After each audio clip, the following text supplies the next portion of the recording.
کونڈا میں پھینک دی تھی تاکہ باہر کے لوگوں کو ان کا خشر معلوم ہو جائے۔ میں یہ سب کچھ سوچتا ہوا سو گیا۔ ایک عجیب سی آواز نے مجھے جگا دیا۔ میں نے آواز کی سمت کان لگائے۔ سر جیسے کوئی زخمی چمگادڑ اذیت میں اپنے پر پھڑپھڑا رہی ہو، وہ کوئی شے تھی۔ میں نے بڑی مشکل سے اس سوراخ سے باہر جھانکا۔ دن نکل آیا تھا۔ ایک بونے نے اپنا سر سوراخ میں ڈالا اور اپنے نیزے سے مجھے اٹھ کر باہر آنے کا اشارہ کیا۔ میں رینگتا ہوا سوراخ کی طرف بڑھا۔ میرا جسم مٹی میں لتھڑا ہوا تھا اور جوڑ جوڑ درد کر رہا تھا۔ سوراخ سے باہر نکل کر میں نے چاروں طرف دیکھا اور میرا دم رکنے لگا۔ ایک دیونما کیکڑے کی طرح کی شے میرے سامنے کھڑی تھی۔ میں نے بڑے غور سے دیکھا۔ کبھی وہ سیاہ فام آدمی رہا ہوگا، مگر اب اس کے برہنہ جسم پر ببوت ملا ہوا تھا۔ سینے اور پیٹ پر بڑے بڑے سفید بالوں کی ایک سفید چادر سی تھی۔ ایک ٹانگ ٹوٹی ہوئی تھی اور گھٹنے کے پاس سے ٹانگ کا بقیہ حصہ بائیں طرف کو اس طرح مڑ گیا تھا جیسے پتائی کی ایک ٹانگ ہو۔ چلتے وقت وہ اسے گھسیٹتا تھا، اس لیے وہ حیرت انگیز آواز پیدا ہوئی تھی۔ پیشانی سے اوپر اس کے سر پر ایک گہرا زخم تھا، جیسے کھوپڑی دو حصوں میں تقسیم ہو کر آپ ہی آپ جڑ گئی ہو۔ اتنے زخموں کے بعد اور طبی امداد کے بغیر بھی وہ زندہ ہو گیا تھا۔ اس کی آنکھیں بالکل ویران ویران سی لگ رہی تھی۔ میرے ذہن میں کچھ ہلچل سی ہو رہی تھی، جیسے کوئی چیز نیچے سے اوپر آنے کی کوشش کر رہی ہو، اور پھر سکون ہو گیا۔ ذہن کے پردے پر میرے بچپن کا ایک منظر نظر آ رہا تھا، روز ویل فیلڈ سے ایک جہاز کی پرواز کا سین۔ رمسے، میں نے احمقوں کی طرح چلا کر کہا، ڈاکٹر مارک رمسے، ہم تو سمجھتے تھے کہ آپ مر چکے ہیں۔ پھر ہلچل ہوئی اور نوجوان ڈاکٹر رمسے کا چہرہ میرے سامنے آیا۔ کتنا ہینڈسم نوجوان تھا، سب اسے فلائنگ ڈاکٹر کہتے تھے۔ اس کے پاس ایک انجن والا طیارہ تھا اور اس کا زیادہ تر وقت پرواز میں گزرتا تھا۔ ایک دفعہ جب وہ برازیل کے جنگلات کے اوپر پرواز کر رہا تھا کہ طیارہ کہیں ٹکرا گیا اور پھر اس کی کوئی خبر نہ ملی۔ یہ کوئی 25 سال پہلے کی بات تھی اور اب وہ میرے سامنے تھا۔ کاش میں اسے نہ دیکھتا۔ اس کی گردن کے گرد ایک سانپ لپٹا ہوا تھا۔ اس نے اسے نکال کر نیچے ڈال دیا اور میری طرف بڑھا اور منہ کھولا۔ اس کے سارے دانت غائب تھے۔ پھر اس کے خلق سے ایک چیخ نما آواز نکلی، جسے آواز بھی کہنا زیادتی ہے۔ کبھی کبھی مجھے اتنی تکلیف محسوس ہوتی ہے کہ میں کچھ دیر کے لیے اس کی حالت بدل گئی اور وہ کچھ عجیب سے الفاظ بڑبڑانے لگا، جیسے کوئی گیت گا رہا ہو۔ 1 یا 2 منٹ کے بعد پھر وہ ہوش میں آ گیا۔ بعد میں مجھے معلوم ہوا کہ اس کی یہی حالت رہتی ہے، کبھی وہ پاگل سا ہو جاتا ہے تو کبھی وہ ٹھیک ہو جاتا ہے۔ تمہارا کام ابھی شروع ہوگا، اس نے انگریزی میں مجھ سے کہا، لیکن میں کیا سمجھتا کہ مجھے کیا کرنا ہوگا۔ وہ تمہیں ابھی زندہ رکھیں گے، تم ان کے لیے کافی اہم ہو۔ ایک بونی عورت ہمارے قریب سے گزری، اس کے جسم پر کپڑوں کا نام و نشان تک نہیں تھا۔ ڈاکٹر نے ایک نظر اسے دیکھ کر مجھے گھورا اور جب اس نے پہلے جملوں کی وضاحت کی تو میرے رونگٹے کھڑے ہو گئے۔ دوسرے قبیلوں سے لڑائیوں میں بونوں کا بہت جانی نقصان ہوا تھا۔ دوسری طرف ان کے یہاں پیدائش کی شرح بہت گر گئی تھی، اور جب کبھی ایسا ہوتا تھا تو ان کے یہاں روایت تھی کہ وہ کسی سفید فام آدمی کا گوشت عورتوں کو کھلاتے تھے، لیکن اس آدمی کو مار کر نہیں، بلکہ روزانہ اس کے جسم سے ایک ٹکڑا علیحدہ کیا جاتا تھا۔ ایک ایک بوٹی ہر عورت کو دی جاتی تھی، اور جب تک اس آدمی میں جان باقی رہتی یہی عمل دہرایا جاتا۔ چند روز تک ان کا رویہ اسی طرح رہا جیسے قربانی کے بکرے کے ساتھ اس کے مالکوں کا ہوتا ہے۔ وہ مجھے دن میں کئی بار بہت سا کھانا دیتے جو کبھی کچے گوشت اور درختوں کی جڑوں سے بنائے گئے لیس دار آمیزے پر مشتمل ہوتا۔ میرے کپڑے اتار لیے گئے اور انہیں تار دار کر دیا گیا، اور اب مجھے بھی برہنہ ہو کر گھومنا پڑتا تھا۔ اس دوران میں جادوگر ڈاکٹر سے گفتگو کرنے کے کئی مواقع ملے۔ جب بھی وہ ہوش میں ہوتا تو مجھے بہت سی باتیں بتاتا۔ ایک دن اس نے مجھے موت کے تعویذ کے بارے میں بتایا جس نے ان قبائلوں کو خدا بنا دیا تھا۔ دراصل یہ ایک پرانا اشاریہ 4 کا ریوالور تھا۔ اس کا فیتا تو کب کا ٹوٹ چکا تھا، لیکن ڈاکٹر نے گاز کی بنی ہوئی رسیوں کی مدد سے اسے اپنی کمر کے گرد لٹکا رکھا تھا۔ وہ اسے تیل دیتا رہتا تھا، اسی وجہ سے وہ ابھی تک اچھی حالت میں تھا۔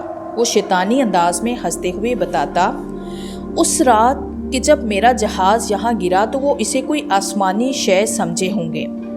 جہاز کے پروں میں آگ لگی ہوئی تھی اور انجن بے حد شور کر رہا تھا۔ جہاز جہاں گرا تھا وہیں ان کی پادری کی جھونپڑی تھی۔ میں جب جہاز میں سے نکلا تو خون میں نہایا ہوا تھا۔ اس نے برا سا منہ بنایا۔ باقی اس وقت اس کی حالت بڑی خراب تھی، ٹانگ ٹوٹی ہوئی اور چٹھی ہوئی تھی۔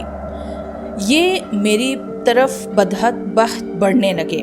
مجھ میں بس اتنی سمجھ باقی رہ گئی تھی کہ اس ریوالور سے فائدہ اٹھا سکوں۔ اس نے ریوالور کو تھپکی دی۔ میں نے اس کے سردار کا سر اڑایا تو وہ مسحور سے ہو گئے اور مجھے اٹھا کر ایک جھونپڑی میں لے گئے، جہاں میں 3 ہفتے تک پڑا رہا۔ عورتوں نے مجھے اپنا دودھ پلایا یہاں تک کہ میں گوشت ہضم کرنے کے قابل ہو گیا، اور جب میں چلنے پھرنے کے قابل ہوا تو ان کا سفید دیوتا بن چکا تھا۔ وہ بری طرح سر ہلانے لگے۔ لنگڑا اور دیوانہ خدا جس کے پاس صرف 2 گولیاں بچی ہیں، اس کا اندازہ بڑا مضحکہ امیز تھا۔ 2 گولیاں اور چٹھی ہوئی کھوپڑی۔ اب جو نئی نسل ہے وہ باغی ہوتی جا رہی ہے۔ جب میں نے گولی چلائی تھی تو یہ لوگ موجود نہیں تھے، اس لیے اس کہانی پر انہیں یقین نہیں آتا۔ بہرحال میں نے اس کا علاج سوچ لیا ہے۔ پہلی گولی اس کے لیے جو سب سے پہلے میری طرف بڑھے گا، اور دوسری۔ اس نے پھر ریوالور کو تھپکا، اس پر پھر وہ دوڑا پڑا۔ وہ واقعی بہت بہادر تھا۔ آدھے دماغ اور ڈھانچے نما جسم کے ساتھ اس نے 25 سال قبل تک ان قاتل قبائلوں کا مقابلہ کیا تھا۔ میں سوچ رہا تھا کہ میری باری کب آئے گی۔ مجھے زیادہ دنوں تک انتظار نہیں کرنا پڑا۔ قید کے کوئی 2 ہفتے بعد وہ خونی کھیل شروع ہو گیا۔ ایک دن صبح جب میں اٹھا تو میرا سارا جسم رسیوں سے جھکڑا ہوا تھا۔ دن بھر میں اسی طرح پڑا، انتظار کی ناقابل بیان اذیت کو برداشت کرتا رہا۔ دوپہر کو ایک عورت آ کر میرے خلق میں لیسدار شے ٹپکا گئی۔ شام ہوئی تو مجھے میدان میں لے جایا گیا۔ ایک گول دائرہ سا بنا ہوا تھا جس کے چاروں طرف عورتیں بیٹھی تھی۔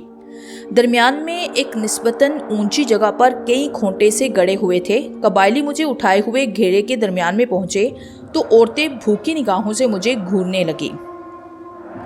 اب مجھے اس اونچی جگہ پر ڈال دیا گیا تھا اور قبائلی میرے جسم کے گرد بندھی ہوئی رسیوں کو کھول کر انہیں کھونٹوں پر سے گزار کر دوبارہ سے باندھ رہے تھے تاکہ میں بالکل بھی نہ ہل سکوں۔ جب رسیاں بند گئی تو ایک بوڑھی کریخل منظر عورت آگے بڑھی۔ اس کے ہاتھ میں پتلی سی ڈوری تھی۔ میں بغیر پلک جھپکائے اسے دیکھتا رہا۔ وہ میرے قریب آئی اور دوزانو ہو کر بیٹھ گئی۔ پہلے اس نے جھک کر میری ران پر ہاتھ پھیرا اور خوش ہو کر باقی عورتوں کی طرف دیکھا۔ ان کی آنکھوں کی حریصانہ چمک میں اضافہ ہو گیا تھا۔